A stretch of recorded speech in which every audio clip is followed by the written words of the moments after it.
Okay, Jacobson's formula. Jacobson's formula.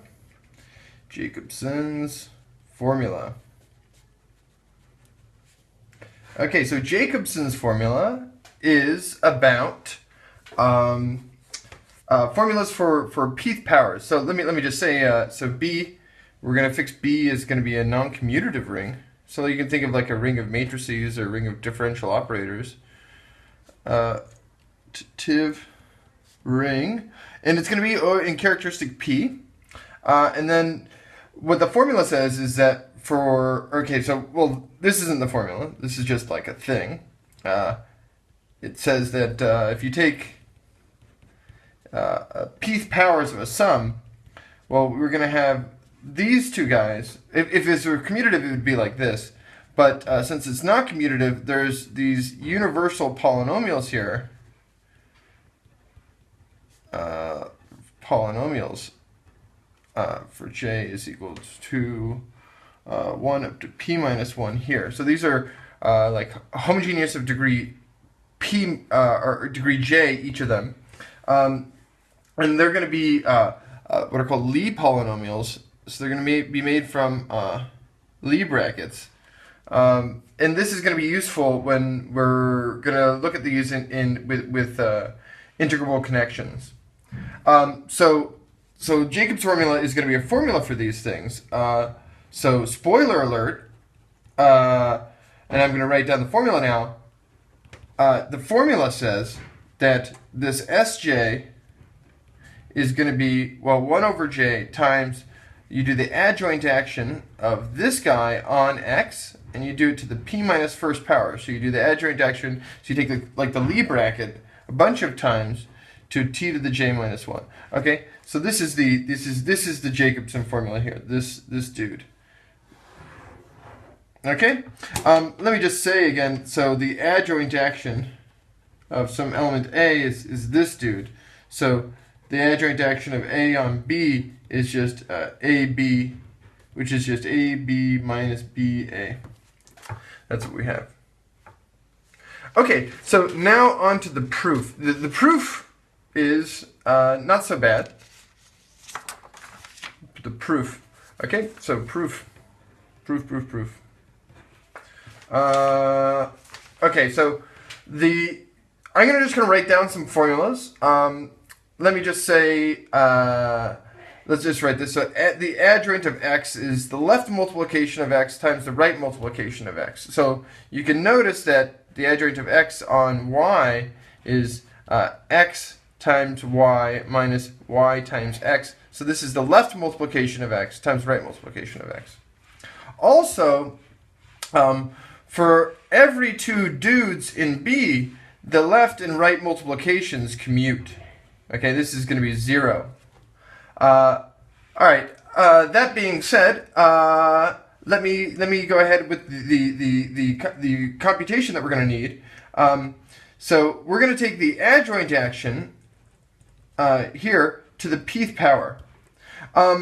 So these things commute, so we can just treat them like commuting variables. So I'm just going to say this is u and v to the p. So here u is this one, v is this guy, and they're going to be treated like commuting variables. So when they're commuting variables, we can just distribute them like so.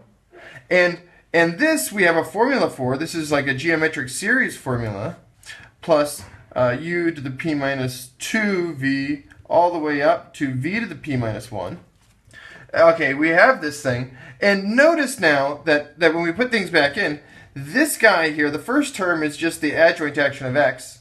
This one here, this is the adjoint action of x to the p. And so this thing must be the adjoint action of x to the p minus first power.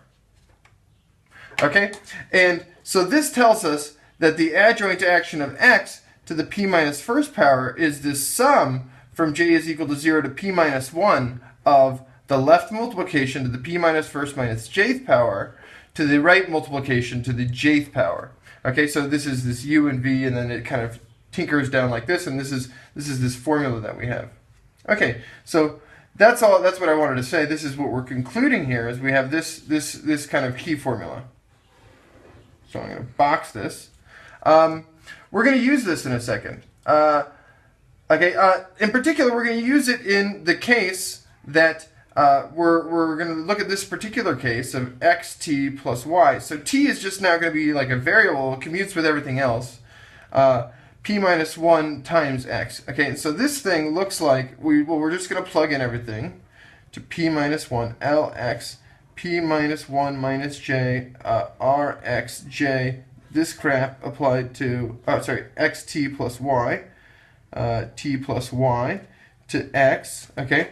And so this thing becomes a sum from j is equal to 0 up to p minus 1. Okay, and then we have xt plus y. So this all commutes, remember? P minus 1 minus j times x. And then now we're going to multiply on the right, xt plus y to the jth power. Okay, so we have this is equal to this. This is kind of a key formula as well. So maybe I can copy down that key formula. The key formula that I just wrote down was that I'm just going to use this again later. P minus 1 of x is equal to the sum from j is equal to 0 to p minus 1 of xty, p minus 1 minus j, xt plus y, j. Okay, so here we have this formula. I'm going to find another expression for this formula. Okay, so find the other expression, find another expression for the left-hand side, or for right-hand side.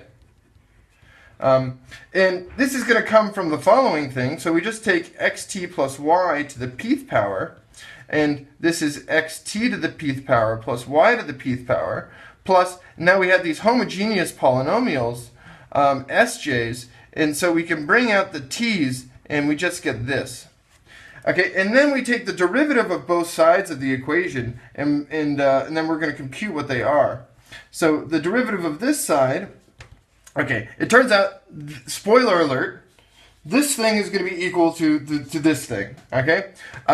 Okay, but now this side I can just take the derivative here, and I'm just going to take the derivative right. I was going to write out the derivatives of this, but I'm going to be lazy.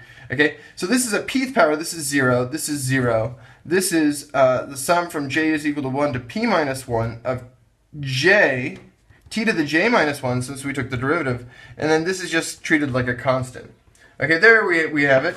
And now we can compute what this is. This thing, okay, now we just have this product of things, and now we use the product rule. And so we use the kind of the big product rule for non-commuting things. So we have x, that's the derivative of this, and then we have t minus 1, we have p minus 1 of these things, plus, okay, now we're going to take, now we don't take the first term, we take the derivative of the second term, and now we leave the rest of the terms alone, and then we keep going until we get to the point where we're not taking derivatives of the p minus first ones, and we just take the derivative of the last one. Oh, this thing here turns out to be equal to this sum from j is equal to, let's say, j is equal to 0 up to p minus 1 of, well, here we're, okay, maybe we can read it this way. Let's read it this way. Here we have xt plus y. Okay, this is on the right side. This is p minus 1, and then we're decreasing, so minus j. So this is the 0 term way down there, and then it all the way comes up to here until we get p minus 1 of them, and then xt plus y of j.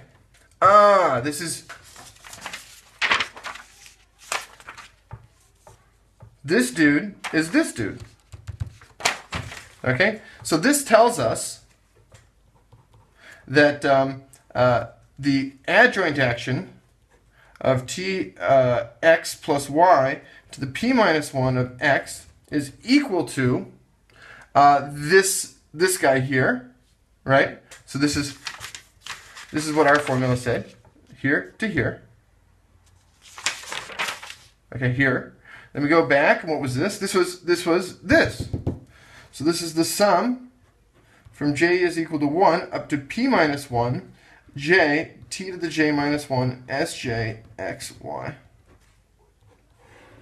Oh, I kind of crossed out the p minus 1 here. Okay, and this is the key formula. And from this, it's clear. From this formula, it's clear that this follows here. So what do? We take this, this is equal to this, so we just take the polynomial here, the coefficient, the j minus first coefficient, that's what this notation means, and then we have to divide by j, that's what that is. Okay, so that's Jacobson's formula. Thanks for watching.